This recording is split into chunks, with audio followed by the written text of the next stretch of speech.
मंडळी नमस्कार, मी मनीषा. तुम्ही पाहत आहात एम न्यूज. भर उन्हात अंतरवाली सराटीमध्ये मनोज जरांगे पाटील उपोषणाला बसले होते. सरकारवर थेट दबाव होता. मराठा समाजाच्या भावना उफाळून आल्या होत्या आणि राज्यभरातून एकच प्रश्न विचारला जात होता, आता पुढे काय होणार? कारण याआधी अनेकदा सरकारची शिष्टमंडळ गेली होती, बैठका झाल्या होत्या, आश्वासनही दिली गेली होती, पण जरांगे पाटील आपल्या भूमिकेवर ठाम राहिले होते. यावेळीही सुरुवातीला चित्र काही वेगळं नव्हतं मंडळी. सरकारचे प्रतिनिधी गेले, चर्चा झाली, टीकाही झाली, पण अवघ्या काही तासातच परिस्थिती बदलली. मध्यरात्रीपर्यंत चर्चा सुरू राहिली. सरकार आणि आंदोलनकर्त्यांमध्ये संवाद सुरू राहिला आणि अखेर मनोज जरांगे पाटील यांनी उपोषण मागे घेण्याची घोषणा केली. विशेष म्हणजे या संपूर्ण प्रक्रियेत एक नाव सर्वाधिक चर्चेत राहिलं, ते म्हणजे राधाकृष्ण विखे पाटील, ज्यांच्यावर काही दिवसांपूर्वीपर्यंत टीका होत होती, ज्यांच्या राजीनाम्याची मागणी केली जात होती. त्याच विखे पाटलांनी सरकार आणि जरांगे पाटील यांच्या मधला संवादाचा पूल उभा केला आणि पुन्हा एकदा सरकारचे संकटमोचक म्हणून समोर आले. आणि म्हणूनच अहिल्यानगरच्या राजकारणात एक वाक्य वारंवार ऐकायला मिळतं: विखे पाटील होणं सोपं नसतं. गावाची निवडणूक असो, सोसायटीची निवडणूक असो किंवा विधानसभा, विखे पाटलांचं नाव घेतल्याशिवाय राजकारण पूर्ण होतच नाही. आणि हे वाक्य उगाच तयार झालेलं नाहीये, कारण गेली अनेक दशकं अहिल्यानगर जिल्ह्याच्या राजकारणात एक बाजूला सगळे आणि दुसऱ्या बाजूला विखे पाटील असं चित्र अनेकदा दिसत आलं आहे. मंडळी, त्यामुळं त्यांच्यावर टीका देखील झाली होती, कौतुकही होतं, आरोपही होतात आणि राजकीय चर्चा तर कायमच त्यांच्या भोवती फिरत असते.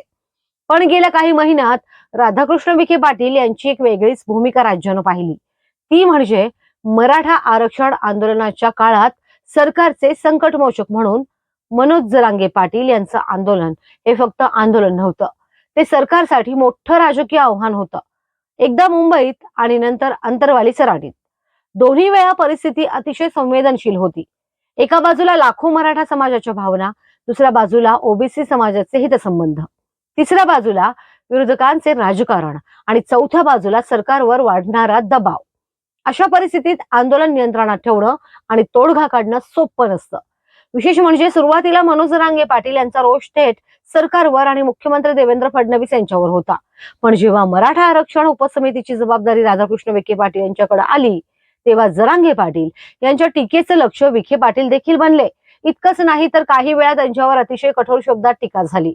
परिस्थिती अशी झाली होती की एका टप्प्यावर विखे पाटील यांना म्हणावं लागलं, जर माझ्या राजीनाम्यामुळे मराठा आरक्षणाचा प्रश्न सुटणार असेल तर मी राजीनामा द्यायला तयार आहे. या एका वाक्यात त्या काळातील तणाव किती होता याचा अंदाज येतो मंडळी. पण इथेच विखे पाटील यांचा राजकीय अनुभव दिसून येतो, कारण टीकेला उत्तर म्हणून प्रतिटीका करण्याचा मार्ग त्यांनी निवडला नाही. संयम ठेवला, संवाद कायम ठेवला आणि सरकारची बाजूही मांडली. मुंबईतील आंदोलन असो किंवा अंतरवाली सराटी, दोन्ही ठिकाणी त्यांनी भावनांचा आदर राखत तोडगा शोधण्याचा प्रयत्न केला.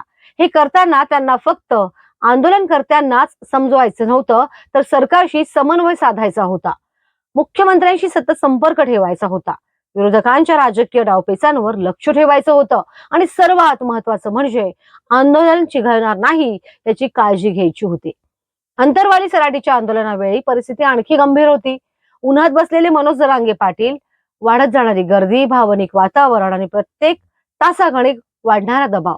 अशा वेळी वेळ फार कमी होता, कारण आंदोलन जास्त दिवस चाललं असतं तर परिस्थिती नियंत्रणाबाहेर जाण्याची शक्यता होती.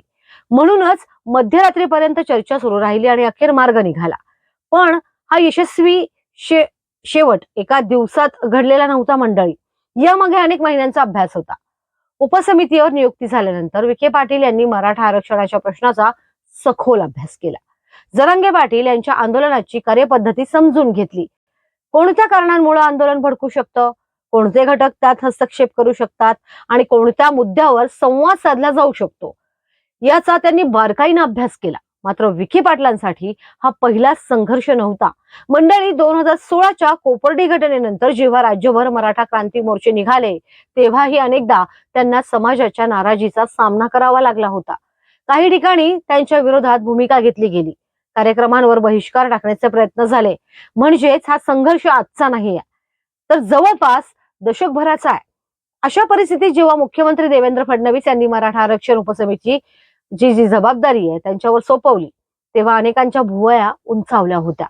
पण आज मागे वळून पाहिलं तर मुंबई आणि अंतरवाली सराटी हे दोन मोठी आंदोलनं शांत करण्यामध्ये त्यांनी महत्वाची भूमिका बजावल्याचं चित्र दिसतं. आता प्रश्न असा आहे, यातून विखे पाटील यांना नेमकं मिळालं काय? राजकीय फायदा, प्रतिमा उंचावली की सरकारचा विश्वास?